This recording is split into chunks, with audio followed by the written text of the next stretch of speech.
네, 여러분 안녕하십니까? 오늘 4차 시 두 번째 파트의 28수와 일주일이라는 단위로 말씀드리겠습니다. 자, 그다음에 우리 목차는 앞에서 우리 24절기에서부터 해서 오늘은 네 번째와 다섯 번째 목차가 되겠습니다. 자, 그러면은 28수부터 한번 말씀을 드리겠습니다.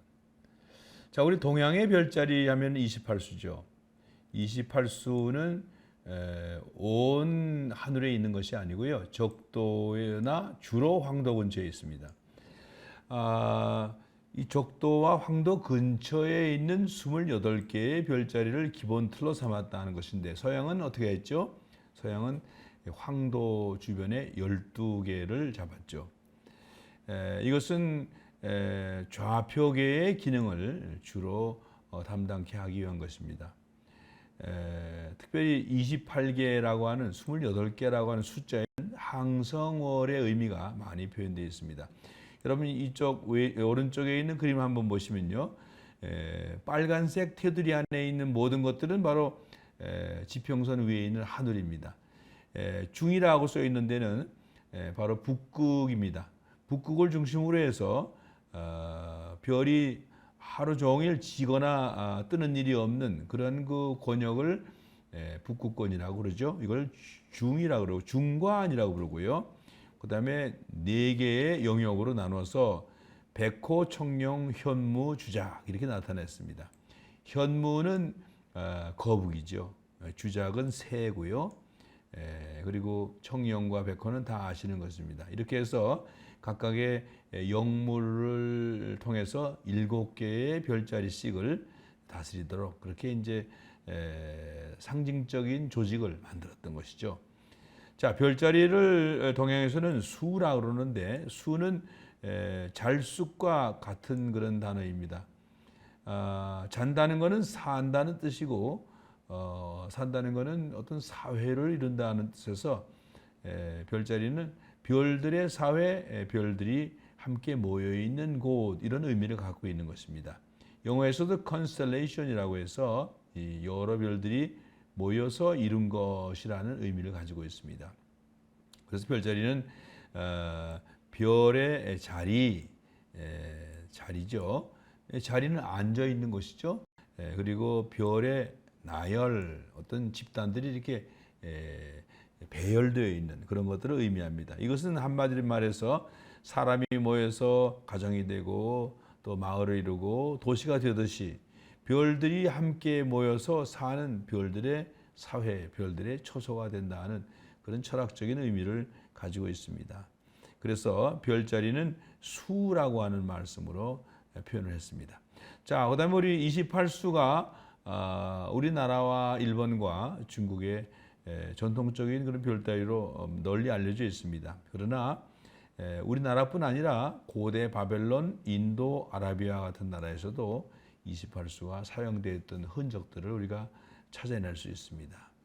자, 그런데 각 나라마다 기준이 되는 별자리가 당연히 다르겠죠. 중국은 각수, 이집트도 각수, 그다음에 인도에서는 묘수, 아라비아는 루수 이렇게 기준되는 별자리는 다릅니다. 각수는 참고로 처녀자의 가장 밝은 스피카가 되겠습니다.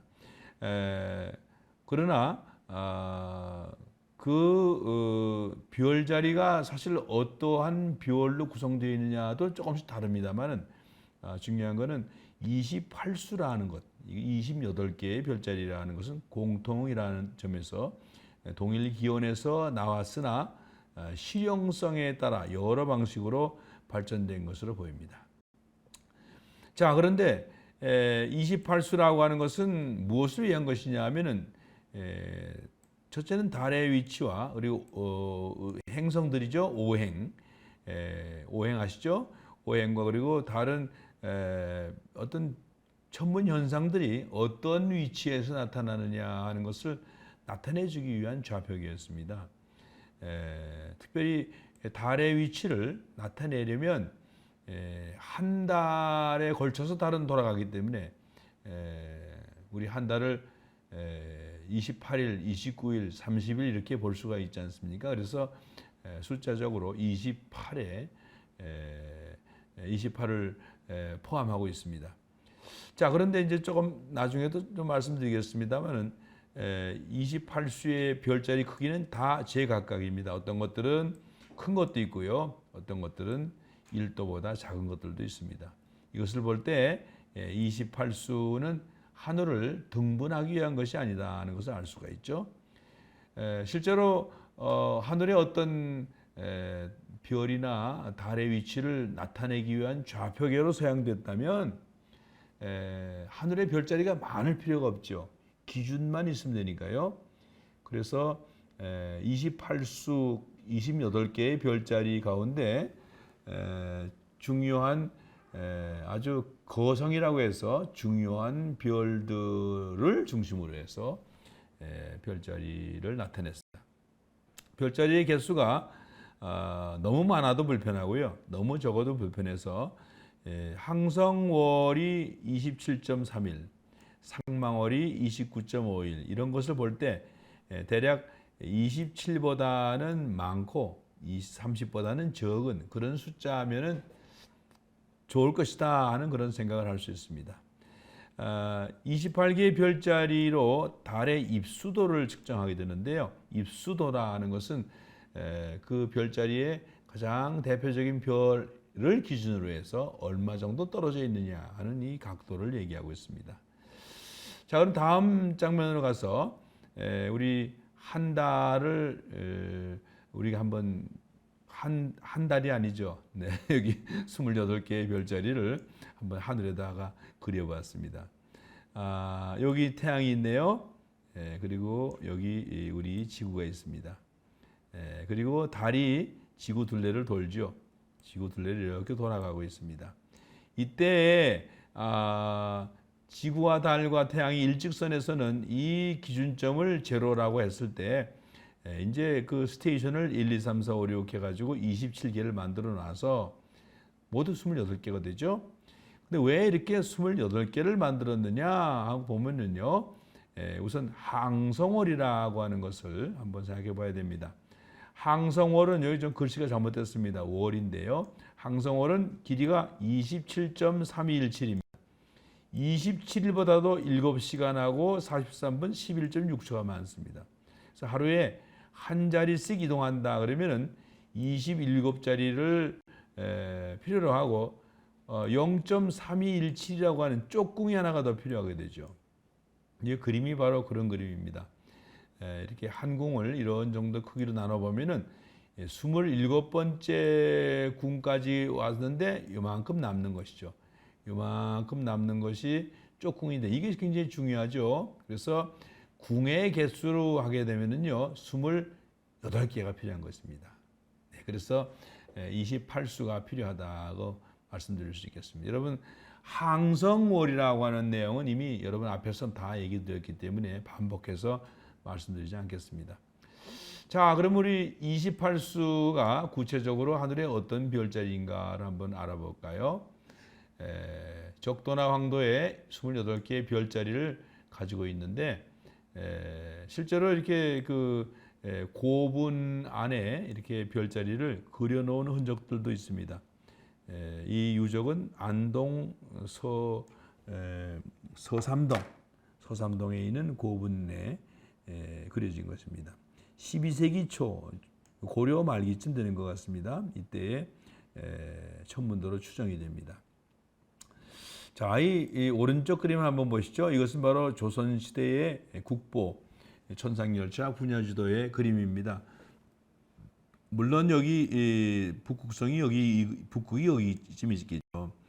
그 북극을 근처로 해서 까맣게 그린 이 선이 중관입니다. 지지도 않고 뜨지도 않는 하늘의 중심이 되겠죠. 이 빨간 선으로 나타낸 여기가 적도고요. 황도는 보라색으로 나타냈습니다. 자, 그래서 이 근처에 별자리를 쭉 그렸습니다만은 우리가 한번 아주 재미난 별자리를 한번 몇 개 예로 한번 찾아드리겠습니다. 여름철에 잘 보이는 이 전갈자리 여러분 아시죠? 전갈자리. 이 전갈자리는 이렇게 생겼습니다. 제가 낙서를 좀 했습니다만은 따라오시죠, 여러분? 이렇게 앞에 머리 부분이 있고요. 심장을 나타내는 안타레스가 여기 있습니다. 자, 그다음에 이 서양에서는 이렇게 불러가지고 사수자리가 되는데요. 여기에 6개의 별이 북두칠성과 같이 되어 있다. 그래서 남두육성이라고 부르는 별이 있습니다. 사수자리에 사수자리니까 여기가 바로 은하의 중심에 해당하는 곳이 되겠죠. 이 사수자리와 가장 반대가 되는 그곳에 있는 것이 오리온 별자리가 여기 있습니다. 자, 아까 여기 나와 있는 요 전갈자리를 반대로 하면요, 이 반대쪽이죠. 반대쪽에 여기 오리온 별자리가 여기 나와 있죠. 예, 여러분 이와 같이 해서 이 북두 황도 근처에 28개의 별자리를 동양에서는 기본적으로 사용을 했습니다. 여기에 제가 여러 개의 28개의 별자리들의 이름들을 쭉 나열해 봤습니다. 이것들은 조선시대의 관상감에 취직을 하시려면 이것들은 다 환히 외워야 되는 그런 필수적인 지식이 되겠습니다. 자, 그럼 다음 장면으로 넘어가서 우리 28수의 표준성을 한번 예를 들어서 한번 나타내 드리겠습니다. 이쪽의 표에는 28개의 별자리와 각 별의 수성이죠. 수성. 네, 각항저방 신미기도 이렇게 제가 그려봤습니다. 여기에 대해서 이 각은 처녀자리의 알파성이다 이렇게 표현했습니다. 한번 처녀자리를 한번 찾아가 볼까요? 이 그림을 한번 보시겠습니다. 이 그림을 보시면요, 처녀자리는 이렇게 되어 있습니다. 이렇게 다리가 이렇게 연결되고요. 그래서 그렇게 해서 이렇게 몸이 있고 머리가 어디 여기쯤 이렇게 있겠죠. 머리가 양쪽 팔이 이렇게 늘어져 있고 이렇게 있는 여인의 모습을 그려주고 있습니다. 이 오른쪽 팔인가요? 왼쪽 팔인가요? 왼쪽 팔에 가장 밝은 별이 스피카라고 하는 별이 있습니다. 이것이 바로 각성이 되겠습니다.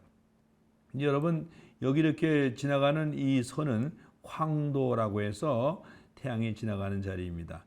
이 별자리 다음에 각항저방 이렇게 별자리가 보이죠? 별들이. 이 별들은 여러분 보시기에도 황도를 따라가면서 밝은 별들을 의도적으로 찾았다고 볼 수가 있습니다. 여기 방이라고 하는 별은 이 안타레스라고 하는 이 전갈자리에서 가장 밝은 별을 취하지 않고 조금 다른 곳에 있는 것을 취했던 것을 볼 수가 있습니다.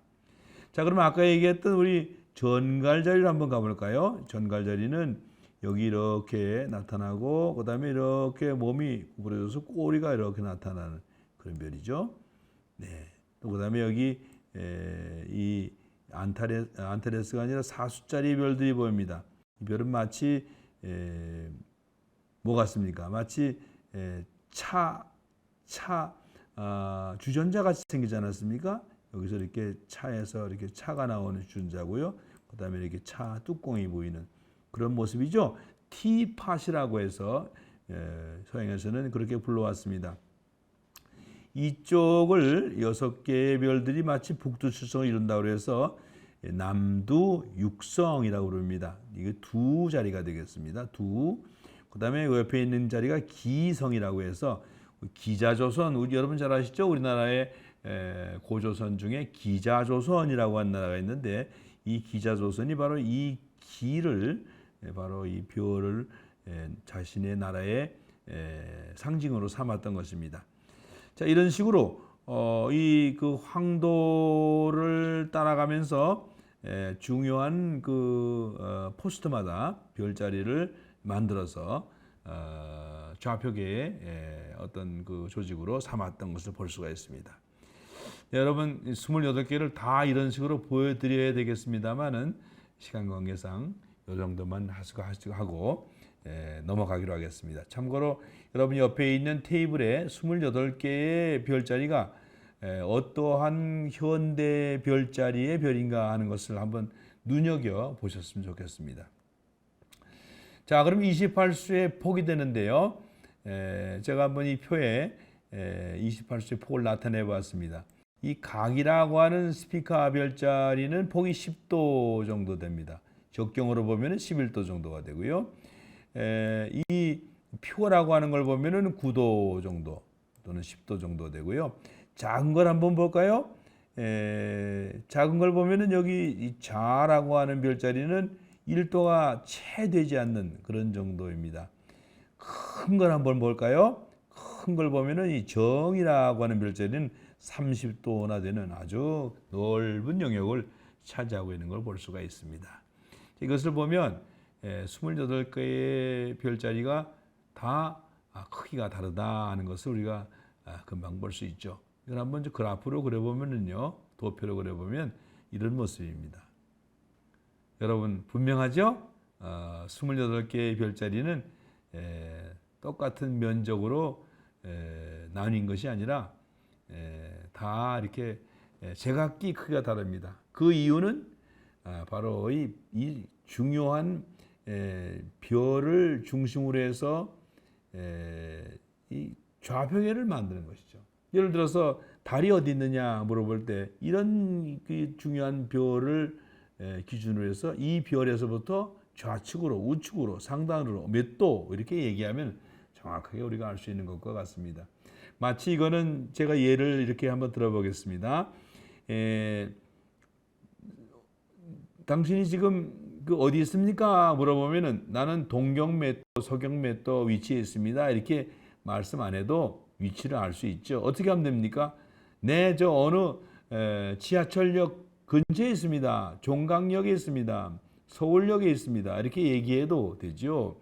그와 같이 지금 이 28수를 마치 지하철 정거장으로 생각하시면 이해하기가 쉽습니다. 이런 식으로 고대인들은 좌표계가 아직 발달되지 않은 그런 때에 좌표계를 대신할 수 있는 그런 그 별자리를 만들었다고 볼 수가 있겠습니다.